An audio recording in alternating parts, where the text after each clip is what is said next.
గత సార్వత్రిక ఎన్నికల్లో కడప జిల్లాలో 7 అసెంబ్లీ స్థానాలకు గాను 5 అసెంబ్లీ స్థానాల్లో టీడీపీ కూటమి అభ్యర్థులను కడప జిల్లా ప్రజలు గెలిపించారు. టీడీపీ కూటమి అధికారంలోకి వచ్చి 7 నెలలు అయింది. కానీ 7 నెలల కాలంలో కడప జిల్లాకు అనేక అన్యాయాలు జరిగాయి. అందులో ప్రధానమైన అన్యాయాలు 10.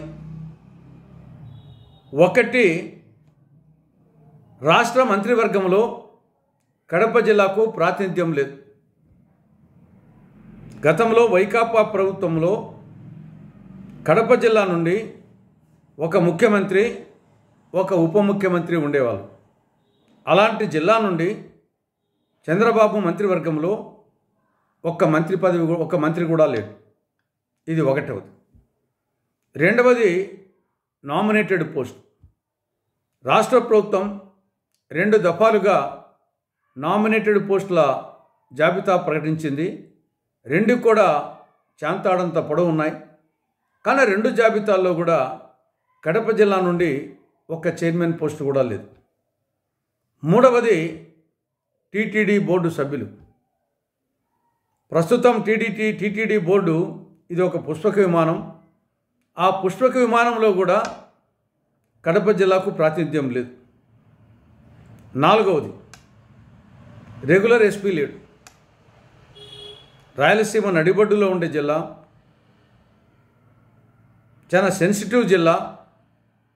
అటువంటి జిల్లాల్లో 2.5 నెలలుగా రెగ్యులర్ ఎస్పీ లేడు. 2024 నవంబర్ 6వ తారీఖు నుండి రెగ్యులర్ ఎస్పీ లేడు.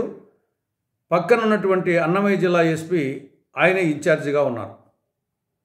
ఐదవది, ఎంఎస్ఎంఈ టెక్నాలజీ సెంటర్.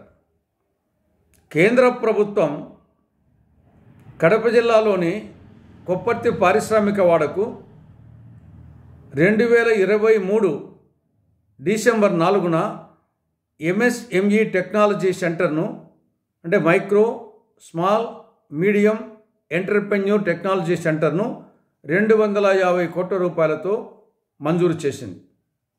దానిని 2024 సెప్టెంబర్ 24న చంద్రబాబు ప్రభుత్వం కడప జిల్లా నుండి అమరావతికి తరలిస్తూ జీవో జారీ చేసింది. ఆరవది, పులివెందుల మెడికల్ కాలేజ్. పులివెందుల్లో ఉండే ప్రభుత్వ వైద్య కళాశాలకు 2024-25 విద్యా సంవత్సరానికి గాను నేషనల్ మెడికల్ కమిషన్ 50 ఎంబీబీఎస్ సీట్లు కేటాయిస్తూ 2024 ఆగస్టు 16న ఎల్ఓపి లెటర్ ఆఫ్ పర్మిషన్ ఇచ్చింది.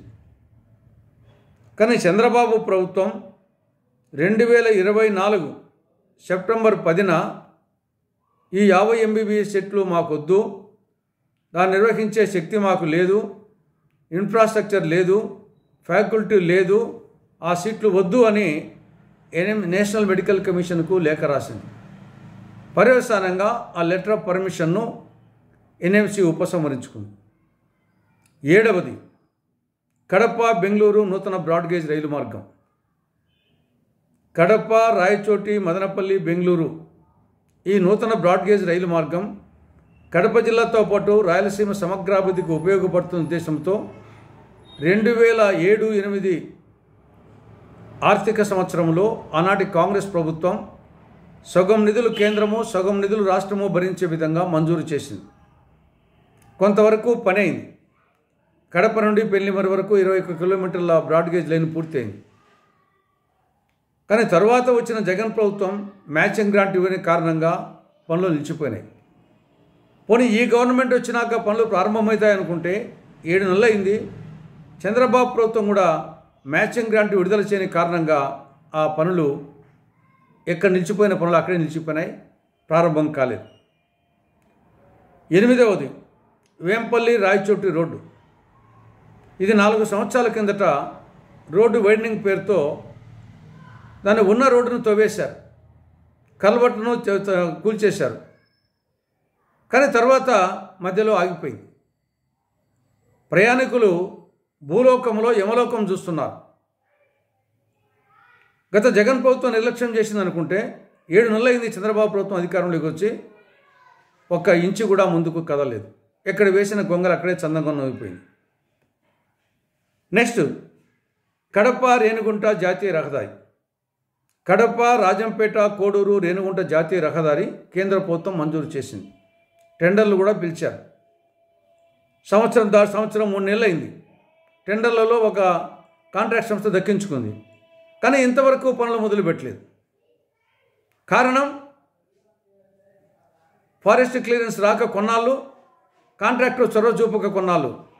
ఇది చాలా ఇంపార్టెంట్ రోడ్డు, ట్రాఫిక్ హెవీగా ఉంటుంది, తరచూ ఈ యొక్క ప్రమాదాలు జరుగుతూ ఉంటాయి. కాబట్టి దీని మీద కాన్సన్ట్రేషన్ చేయడం లేదు, పట్టించుకోవడం లేదు. తర్వాత కడప స్టీల్ ప్లాంట్ విభజన చట్టంలో 13వ షెడ్యూల్ ప్రకారంగా కడప జిల్లాలో విభజన జరిగిన 6 నెలల లోపల సమీకృత ఉక్కు కర్మాగారం ఏర్పాటుకు చర్యలు తీసుకోవాలని చెప్పేసి స్పష్టంగా ఉంది.